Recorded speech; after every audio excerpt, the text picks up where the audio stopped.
बालूरघाट में अंतर्राष्ट्रीय पशु चिकित्सा दिवस मनाया गया। यद्यपि यह विशेष दिवस शनिवार 26 अप्रैल को था, लेकिन सरकारी अवकाश के कारण उद्यमियों ने रविवार को ही यह दिवस मनाया। आपको बता दें कि बालूरघाट पशु अस्पताल में आयोजित कार्यक्रम में दक्षिण दिनाजपुर के विभिन्न हिस्सों से आए पशु चिकित्सकों ने इसमें हिस्सा लिया। वहीं आयोजकों का दावा है कि यह दिवस राज्य भर के पशु चिकित्सकों के सम्मान में मनाया जा रहा है। कार्यक्रम में पशु चिकित्सा के आधुनिक तरीकों और चुनौतियों पर भी चर्चा की गई। वहीं उपस्थित डॉक्टरों ने इस पेशे के महत्व पर प्रकाश डाला और पशु कल्याण के प्रति अधिक सक्रिय होने का संदेश दिया। 27 एप्रिल रविवार एक्चुअली हमारे 26 एप्रिल शनिवार माने प्रति बचर ही एप्रिल मासे चतुर्थ शनिवार होच्छे विश्व प्राणी चिकित्सक दिवस वर्ल्ड वेटेरिनरी डे। तो सेई उपलक्षे आमरा आज के 27 एप्रिल सारा राज्यव्यापी एक प्रोग्राम करछि वेस्ट बेंगल वेटेरिनरी एलामनी एसोसिएशन एर बैनारे। तो 23टा जगह प्रोग्राम होच्छे आमादेर सेई एकई संगे काल थेके आमरा दक्षिण दिनाजपुरे अनुष्ठानटा करछि।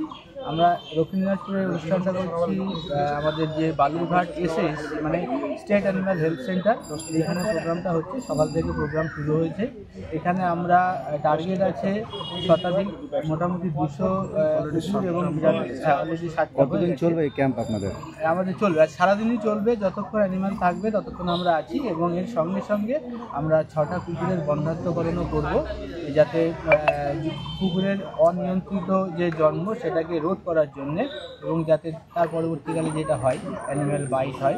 এই দুটো আমাদের টার্গেটই হচ্ছে যে পশ্চিমবঙ্গ শুধু নয়, ভারত শুধু নয়, সারা পৃথিবী থেকে জলাতঙ্ক নির্মূল করা। আমাদের এটা তার মধ্যে একটা ক্ষুদ্র প্রচেষ্টা। কী নাম আপনার, কী পদে আছেন? আমি ডক্টর আসগর আলী মণ্ডল, আমি West Bengal veterinary alumni association দক্ষিণ দিনাজপুরের আমি জেলা সম্পাদক। এবং আমার সঙ্গে আছেন ডক্টর পলাশ হাজরা, উনি আজকে আমাদের মেন শল্য চিকিৎসক, মেন সার্জেন, উনি অপারেশনগুলো করবেন। উনি আমাদের একজন বিশেষ মেম্বার হিসেবে। আমাদেরকে বলা হয়েছিল যে আপনাদের নিজের বাড়ির পেটসগুলোকে নিয়ে আসতে, যার বাড়িতে যা পেটস আছে নিয়ে আসে, এখানে ফ্রি ভ্যাকসিন দেওয়া হবে এবং ফ্রি যা ডাক্তাররা তাদের ট্রিটমেন্ট অনুযায়ী যা ওষুধ প্রেসক্রাইব করবেন এবং দিচ্ছেন।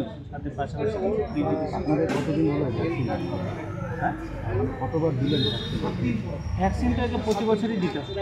এই ভ্যাকসিনের সাথে আগের ভ্যাকসিনগুলোর মধ্যে কী তফাৎ? আজকে এই ভ্যাকসিনটার আপনি কি পেলেন, কি সুবিধা পাচ্ছেন? Bureau report, PVTV news.